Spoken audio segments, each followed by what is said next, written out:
This is the Mark Milton Show with The Smash, with former Department of Justice Tax Division trial attorney Mark Milton and The Smash on 590 The Fan and 590thefan.com.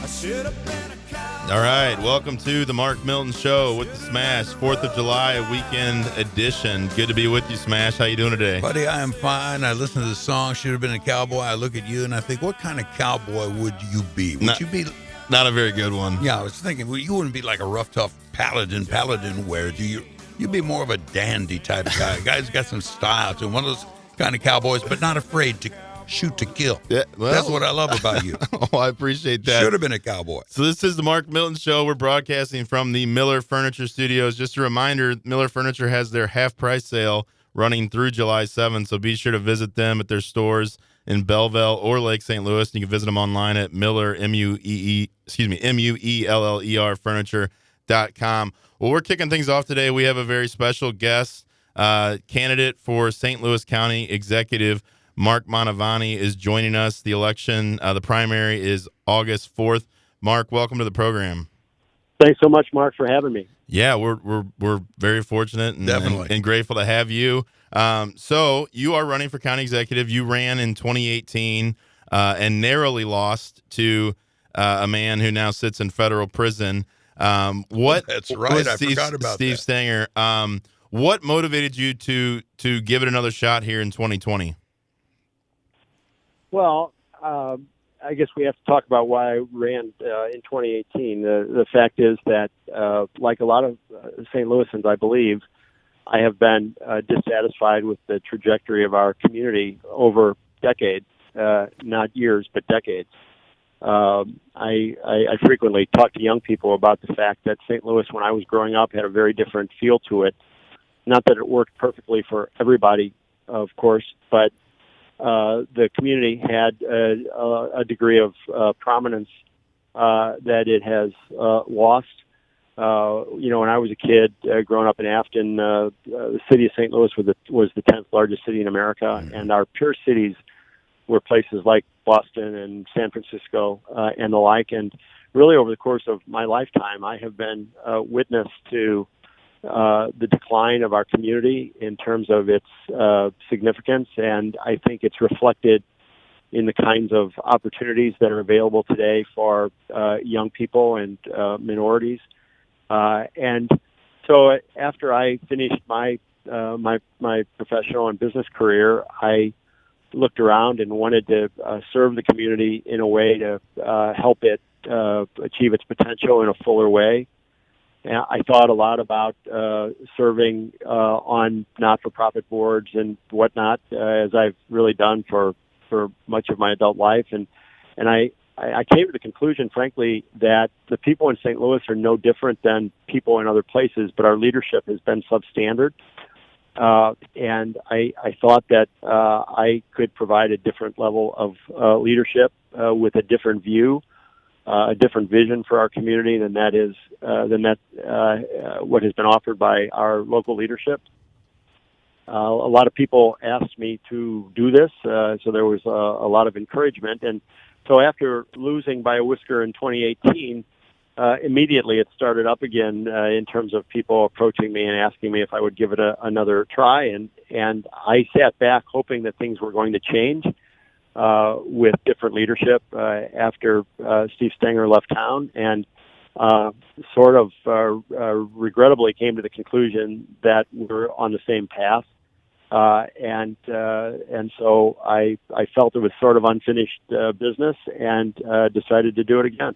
And now, Mark, talking about going back to 2018, after the county executive resigned, I know there was a lot of chatter about, Mark Mantovani barely lost to him. He should be the next county executive. Was there any discussion, or was that ever, part of the equation, or how did the current county executive assume the role, and why wasn't there sort of more public input into that process? Well, look, I wasn't on the inside of that process by any stretch of the imagination. What I know is sort of hearsay, to tell you the truth. But I think it became clear from the time that there were subpoenas that it was likely that Steve Stinger would have to leave. And I think at that point there was a lot of lobbying within the county council so far as who would be appointed. I didn't get involved, but there were quite a number of people who picked up my banner and were trying to encourage the county council to consider me on the grounds that you described, Mark. The fact that I had received 90,000 votes in a primary and lost by less than 0.5% or 0.5%. It appeared to me that there were a lot of inside political favor types of deals that were made that allowed the chairman of the council, Sam Page, to secure the votes.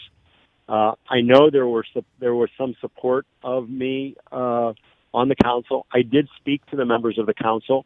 I think each one of them, maybe I missed one or two, about whether or not I would be a viable candidate. There were a couple of individuals who said that I was their first choice, but by the time the vote took place, it was sort of a done deal. And you recall that Stenger resigned at like 10:30 or 11 o'clock on a weekday morning, and by 5 o'clock, the county council had met, appointed Sam Page, and it was over. So I think it was a shame. I think the community was locked out of it. These guys tend to attribute a lot to the fact that, this is an emergency and whatnot, which in this case was preposterous because the chairman of the council would have been acting county executive if they'd wanted to take a week or two to try to make an informed decision. But this was a rush to judgment because the person who wanted the appointment had the votes, and I guess that's how some people play politics. Well, that is how some people play politics. Smash here, and I just wanted to ask you, how do you, because some people like you, some people don't, some press like you, some press don't. I mean, Sam Page, man, I feel sorry for the dude because everybody says bad stuff about him. I don't know what he does. Nevertheless, how do you guys handle all this negative and put forth the kind of positive that you want so the community knows you are there to uplift them? Yeah, I guess I try not to focus too much on the negative, Smash. I mean, if you focus on it too much, it probably can get you down. I don't feel like too many people have been horribly unfair to me. I mean, the criticisms that have been levied against me in the past, they were not always unreasonable. I mean, I'm a guy who was a lawyer and a business person who is at that time 64 years old and raises his hand and says, I'm here to help. And, there are a lot of people who are in politics their whole lives who are resentful of people entering the game. Right. And so I expected it. I guess that's part of the answer. None of it comes as a surprise to me. Look, I was very blessed in life and business. I have a wonderful family. I had a little bit of success in business. And frankly, it doesn't matter to me too much if some people don't like me. I try to do the right thing every day. And if people want to mischaracterize that or whatnot, that's their business, not mine. And I don't feel like I have anything to feel badly about because I want to help my hometown. So I try to let it roll off my back. It bugs my kids more than it does me, to tell you the truth. Yeah.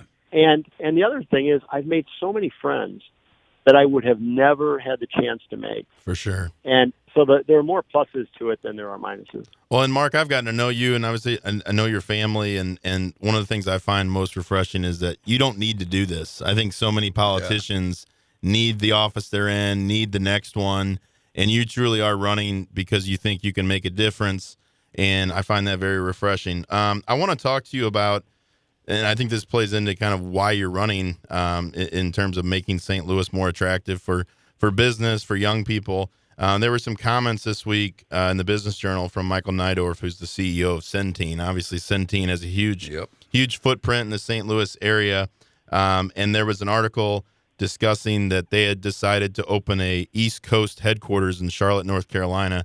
And in the article, he said, quote, "I think individuals in St. Louis recognize, I hope they do, that there's a lot of things that need to change and improve," end quote. He goes on to say, "More people are leaving and entering the community. I'm working to try to improve the public safety issues. We're making progress on that, but it's taking a long time. We needed to have a viable alternative if things don't get better on a corporate and personal basis.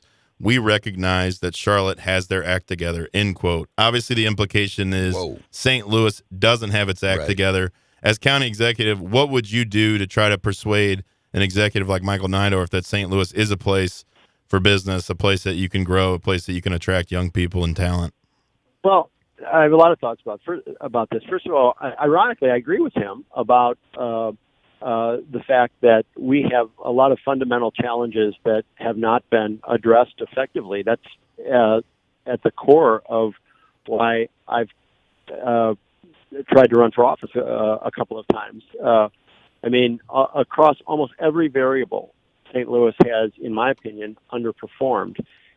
And those variables include, economic development and public safety and population base, the structure of our local government, and a variety of different things. Our degree of poverty in our region is unacceptable by every standard. St. Louis is one of the 5th or 6th most segregated cities in America. So, look, we have a lot of fundamental challenges. And what I do find quizzical is that Michael Neidorff and Centene have supported the incumbents in St. Louis County politics, both in 2018 and again now in 2020. And so I have a hard time understanding the statement in light of the actions. I mean, as a practical matter, what he is saying sort of was my stump speech in 2018 about the fact that we have to be more effective. And the current administration, I think, is particularly susceptible to this criticism. I mean, 2 weeks before COVID-19 took over the headlines, the county council was engrossed in the significant question of what kind of iPads to buy for inmates at the county jail. Yeah. Are you kidding me? When a third of the kids in St. Louis County are living below the poverty line, their focus on that kind of trivial issue seems to me to be sort of dereliction of duty. And so I agree that we have a lot of challenges along those lines. The first thing you have to do is you have to convince people that you're on it, that you're going to tackle these challenges, that you're committed to making improvements. The public doesn't require overnight remediation of every one of these problems. What the public should call for is people who are not asleep at the switch, who are aggressively trying to create change. I think one of our fundamental challenges has been that St. Louis is not viewed as a good place to do business. I think Neidorff is right on that point. Public safety is part of that, but it's influenced by our workforce. It's influenced by a whole variety of different things. And I think of all of the people who have run for St. Louis County Executive in the last 25 years, my business experience tends to suggest that I would be the most adept of anybody at creating economic growth and talking to business people on their terms. We've got to make certain that people believe that St. Louis has a brighter future. People invest their lives, they invest their resources in communities where they believe there is a brighter future. Yeah, and I think I didn't mean to cut you off there, but I think one of the challenges we face as a region is sort of the fragmentation. And I think that, I grew up in Belleville, Illinois, Metro East. I always thought of myself as being from the St. Louis area. We've got St. Got St. Louis County, you got 90 municipalities. How do you tell the outside world that doesn't understand the way the St. Louis region is organized, for lack of a better word, that, hey, we actually are, the 21st biggest metropolitan area in the country. We've got all of these universities and sort of education centers and talent centers, and we do have people, a talented workforce that will help your business grow and help your business flourish. I mean, how do you get that message across to people that aren't from here? Because I think, I spent time in D.C., I've spent time in Chicago, and when you try to explain St. Louis to people, they just don't understand it. Yeah. Well, I think that, first of all, some people can sell and some people can't sell. I think that we haven't had anybody as county executive who is able to make a sale. I don't think at all. You have to find those beachheads that are attractive to people if you're trying to recruit businesses, for example, to the community. And we have some beachheads. I mean, the cost of living here relative to the amenities that the community offers presents some opportunity. But I don't think we're even at the table trying to do this. Our economic development operation seems to be totally disorganized, and I blame that on the county executive. The county executive is the chief executive of the largest jurisdiction in the community. St. Louis County is the economic engine for the state and the region. The county executive, as the chief executive, ought to be leading efforts to create economic development. The sales that I would be trying to make, first of all, I'd have people on the Eastern Seaboard and in Silicon Valley whose full-time job is to promote St. Louis. That's good. You can't build a growth enterprise by responding to RFPs. By the time something gets to an RFP, there's too much competition. The profit's taken out of the deal. It's just not going to be a win, even if it's a win. Well, Amazon's a good example. I mean, it was a joke to me that, we wasted the resources, the time putting that together. And I mean, shame on Bezos for even putting that pipe dream out there. Yeah. But I mean, we have so many issues we need to address before something like that's realistic. But I love what you're saying as far as, being more proactive and not just reacting to a RFP. We have to be aggressive about this stuff. I mean, these are the kinds of opportunities that I think are out there. St. Louis processes more retail trades in the financial services industry than any place other than New York City, I believe. I know recently that was the case. Right? I mean, we should have people knocking on the doors of a financial services company in Manhattan and saying to them, "Hey, man, look, you're paying somebody who's living in Manhattan $1.50, $150,000 a year to work in the back office of your brokerage business. Here's what we think you ought to do. We think you ought to offer those people a move to St. Louis. First of all, if they take the move, they're going to live a hell of a lot better life in St. Louis County on $150,000 a year than they're living in Midtown Manhattan, right? Yeah. Where $150,000, you're squeezing by. The people who take the move have a much better life. People who say, no, we're not going to St. Louis. We hire those people in St. Louis. We create those jobs in St. Louis. We pay those people $100,000. The $50,000 that the employer was paying is dropping to the bottom line. It's a win-win-win. It's a win for the community. It's a win for the employees who move. It's a win for the people who get the jobs in St. Louis. It's a win for the employer. But I don't think we're aggressively promoting that stuff to our detriment. And I know for damn sure the county executive is too busy focusing on iPads to be involved in those kinds of things. That's a crock. And the other thing that bothers me about, I mean, in this day of COVID, where we've learned that people can work remotely effectively, people can be living in St. Louis with our low cost of living and working for a company based in Seattle or Boston or where have you, and they can perform quite nicely and for the same dough have a better life. We should be promoting these kinds of things, but we don't. Yeah. I was reading. I get this magazine, Chief Executive magazine, and I think it's a bunch of old farts who used to be CEOs. You can cuss. We can bleep it if you want. No, that's right. And it showed that of the top 5 states in America to do business in, both Tennessee and Indiana, both on our doorstep, were in the top 5. There's no reason that St. Louis cannot improve its economic development efforts. We've got the Economic Development Partnership, the Chamber. We've got now Alliance St. Louis. We've got Civic Progress and the Regional Business Council, and it's all uncoordinated. There's no concerted strategy, and if I were county executive, one of the very first things I do is I would call the directors of those organizations together and say, look, we're going to meet for however long it takes, but we're going to come out of here with a strategy so far as who's doing what our pitch is with respect to St. Louis. And a big deal about 2 weeks ago when these potential 1,400 new jobs were going to be developed over 5 years by Accenture in St. Louis County. That sort of thing ought to be happening every 6 or 8 weeks in our region if people were, I think, sufficiently aggressive in promoting the region.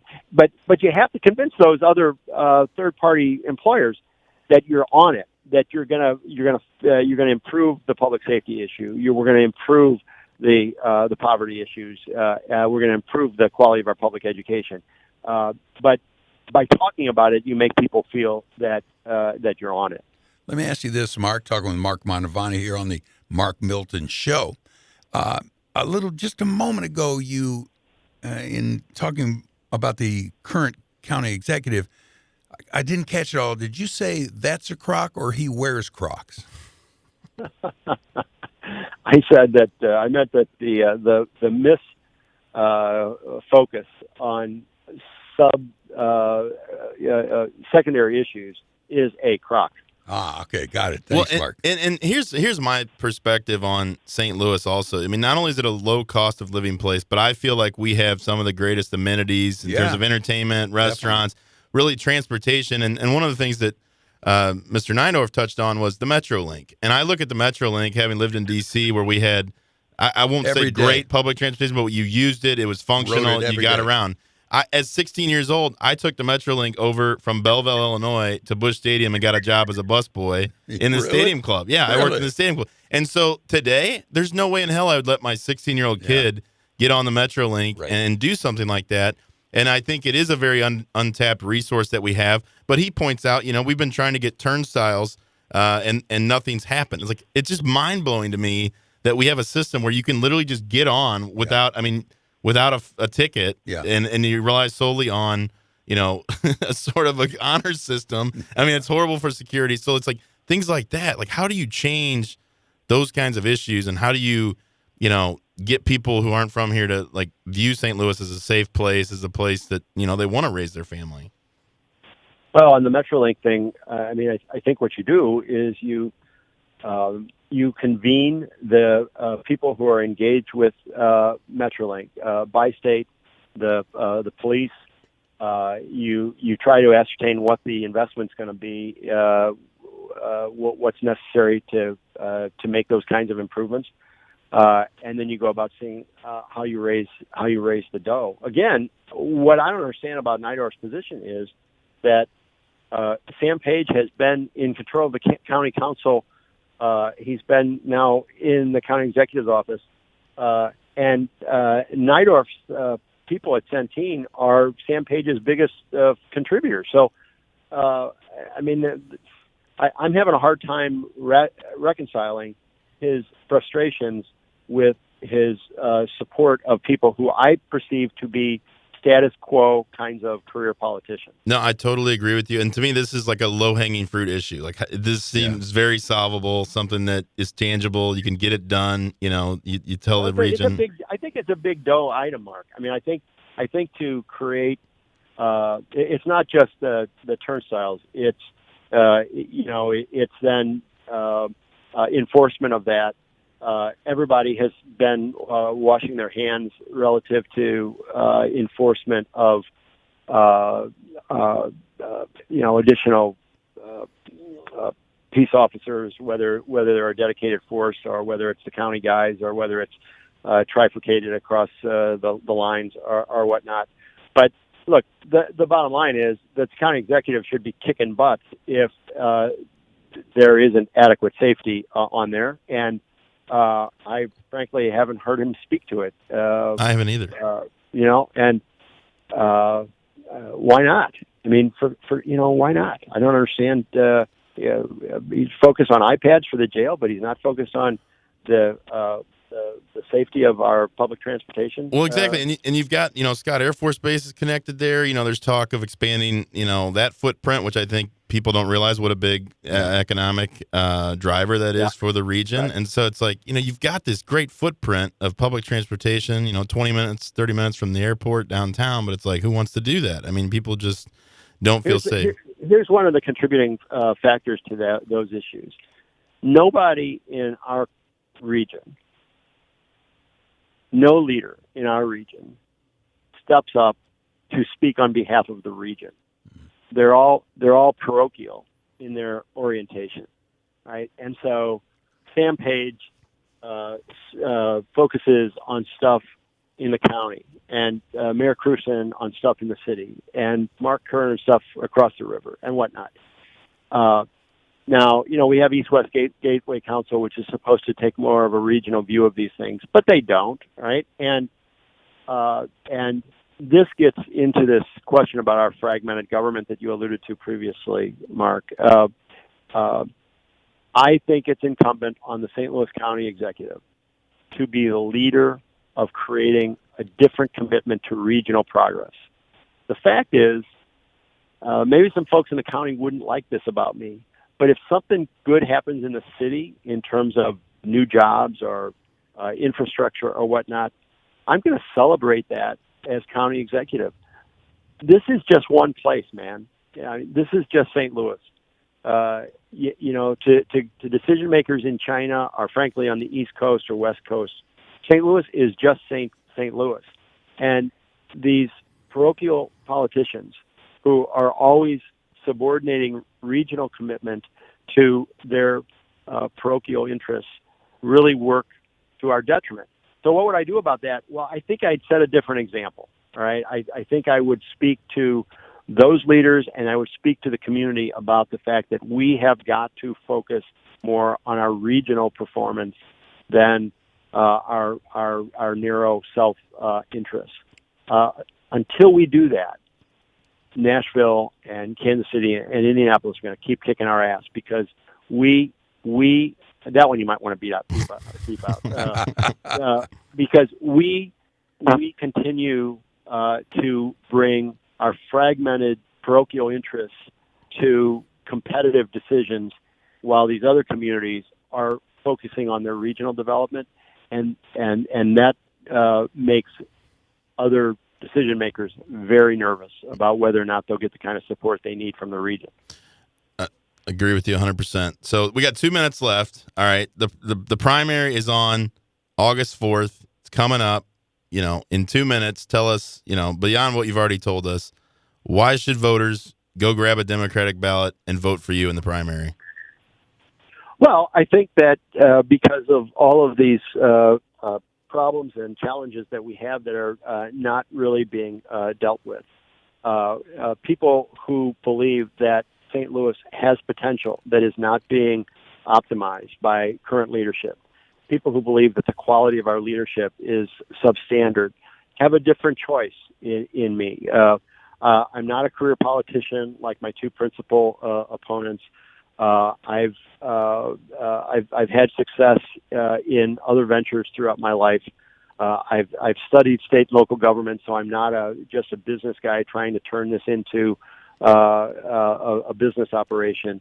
I think that my life experiences are so different that people have a reason to view my potential for leadership. The bottom line is that we can put St. Louis in a much better place. And I believe I know how to do it. I believe that the community will be able to cooperate. I'll be able to communicate much more effectively. And a better day is in our future.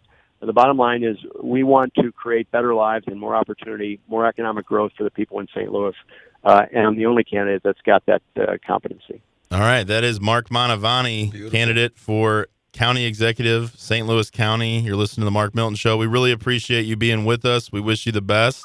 You're welcome back anytime. And certainly his opponents are welcome to reach out if they want to join the program. they can reach out to us and love to get their perspective. So, Mark, thank you for joining us. We appreciate it. Wish your family the best, and hope to talk to you soon.